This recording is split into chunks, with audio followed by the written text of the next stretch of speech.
अब्दुल्ला के 2 जन्म प्रमाण पत्र के मामले में अगली सुनवाई 24 को होगी। 2 पैन कार्ड और पासपोर्ट मामले की सुनवाई 26 मार्च को होगी। वहीं जनपद रामपुर में अब्दुल्ला आजम के 2 जन्म प्रमाण पत्र होने के मुकदमे में सांसद आजम खां, उनकी पत्नी डॉक्टर तंजीन फातिमा और अब्दुल्ला आजम पर आरोप तय करने के मामले में अगली सुनवाई 24 मार्च को होगी। इस मामले में गुरुवार को सुनवाई थी, लेकिन शोक में अधिवक्ताओं के न्यायिक कार्य में विरत रहने की वजह से सुनवाई की अगली तिथि 24 मार्च निर्धारित कर दी गई है। इसी तरह से अब्दुल्ला के 2 पैन कार्ड और 2 पासपोर्ट के मामले की सुनवाई 26 मार्च को होगी। अब्दुल्ला आजम के 2 जन्म प्रमाण पत्र होने के आरोप में भाजपा लघु उद्योग प्रकोष्ठ के क्षेत्रीय संयोजक आकाश सक्सेना ने गंज थाने में रिपोर्ट दर्ज कराई थी। इस मुकदमे में आजम खां, डॉक्टर तंजीन फातिमा और अब्दुल्ला आजम आरोपी हैं। आरोप है कि अब्दुल्ला का एक जन्म प्रमाण पत्र रामपुर नगर पालिका से बनवाया गया है तो दूसरा लखनऊ से। इस मामले में पुलिस कोर्ट में चार्जशीट दाखिल कर चुकी है और कोर्ट में आरोप तय करने की प्रक्रिया चल रही है। 10 मार्च को हुई सुनवाई के दौरान इस मामले में डिस्चार्ज एप्लीकेशन लगाई गई थी। गुरुवार को इस मामले की सुनवाई थी, लेकिन अधिवक्ताओं ने न्यायिक कार्य में से विरत रहने की वजह से अगली तिथि निर्धारित कर दी थी। इसी तरह से अब्दुल्ला आजम के 2 पासपोर्ट होने के मामले में भी रिपोर्ट सिविल लाइन्स कोतवाली में दर्ज कराई गई थी। इस मुकदमे में अब्दुल्ला आजम आरोपी हैं। इस मुकदमे में भी आरोप तय करने की प्रक्रिया चल रही है। इस मामले में सुनवाई की अगली तिथि 26 मार्च निर्धारित की गई है। सहायक शासकीय अधिवक्ता फौजदारी रामोतार सैनी ने बताया कि अब्दुल्ला आजम के 2 जन्म प्रमाण वाले मुकदमे में अगली सुनवाई 24 मार्च को, 2 पैन कार्ड और 2 पासपोर्ट होने के मामले की सुनवाई 26 मार्च को होगी। जौहर यूनिवर्सिटी का मुख्य गेट तोड़े जाने के मामले में गुरुवार को सुनवाई नहीं हो सकी। इस मामले में भी अब 23 मार्च को सुनवाई होगी। वहीं जनपद रामपुर में एसडीएम सदर ने यूनिवर्सिटी का मुख्य गेट अवैध मानते हुए तोड़ने के आदेश दिए थे। इस पर सांसद आजम खां ने हाईकोर्ट में याचिका दाखिल की थी, जिसे हाईकोर्ट ने खारिज करते हुए सेशन कोर्ट जाने की छूट दी थी। तब सांसद ने सेशन कोर्ट में याचिका लगाई थी, जिस पर सुनवाई चल रही है।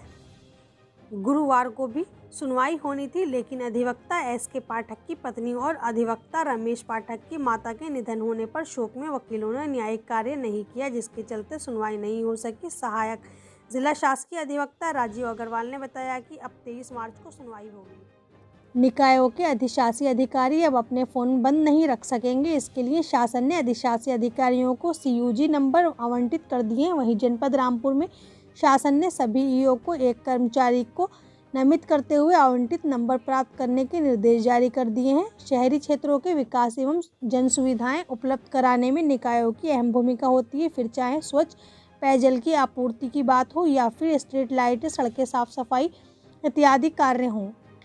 ऐसे में यदि कहीं कोई समस्या हो तो लोग अधिकारियों को फ़ोन कर जानकारी देना चाहते हैं, किंतु अधिकारियों के फ़ोन ही नहीं रिसीव होते। वे कई बार अनावश्यक फ़ोन आने की वजह से अधिकारी परेशान भी हो जाते हैं। ऐसे में अधिकारियों को अपने नंबर तक बदलने पड़ते हैं। इसके अलावा निकायों की ओर से भी शासन से सीयूजी नंबर आवंटित करने की मांग की जा रही थी। अब शासन ने निकायों की ये मांग पूरी कर दी है। इसके लिए शासन की ओर से जेम पोर्टल पर आवेदन मांगे गए थे, जिसमें चयनित फार्म की ओर से एयरटेल कंपनी के नंबर आवंटित किए गए हैं। रामपुर के 11 निकायों के अधिशासी अधिकारियों के लिए नंबर आवंटित होने के बाद शासन ने इन नंबरों को निर्देशालय से प्राप्त करने के लिए किसी कर्मचारी को अधिकृत करने के निर्देश दिए हैं। ऐसे में सीयूजी नंबर आवंटित होने के बाद अब अधिशासी अधिकारी अपने फ़ोन नंबर बंद नहीं रख सकते हैं और लोगों की समस्याओं का त्वरित निस्तारण करना होगा।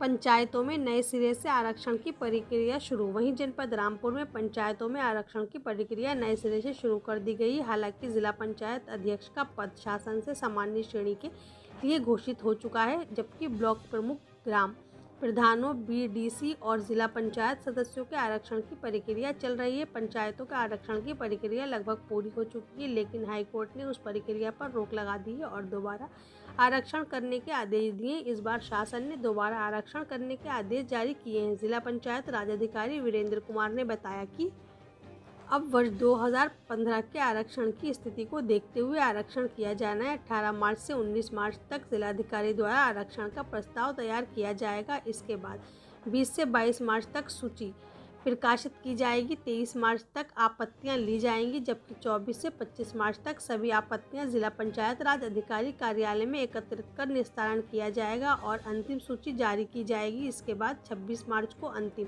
सूची का प्रकाशन होगा। जिला पंचायत के कई वार्डों का आरक्षण बदलने की उम्मीद है। इसी तरह ग्राम प्रधानों के आरक्षण में भी बदलाव हो सकता है।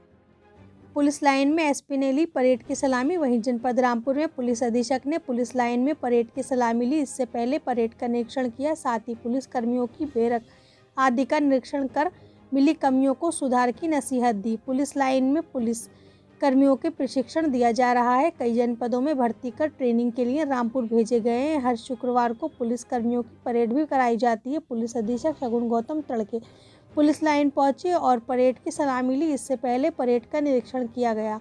बाद में एसपी ने पुलिसकर्मियों की बैरक को भी देखा, साफ सफाई व्यवस्था पर जोर दिया। इसके बाद पुलिस लाइन के अन्य भवन, बैरक, आवास, कार्यालय आदि का भी निरीक्षण किया गया। एसपी को इस दौरान कुछ कमियां भी मिली जिनके सुधार की नसीहत की गई। प्रतिसार निरीक्षक रकम सिंह ने एसपी को पुलिस की जानकारी दी।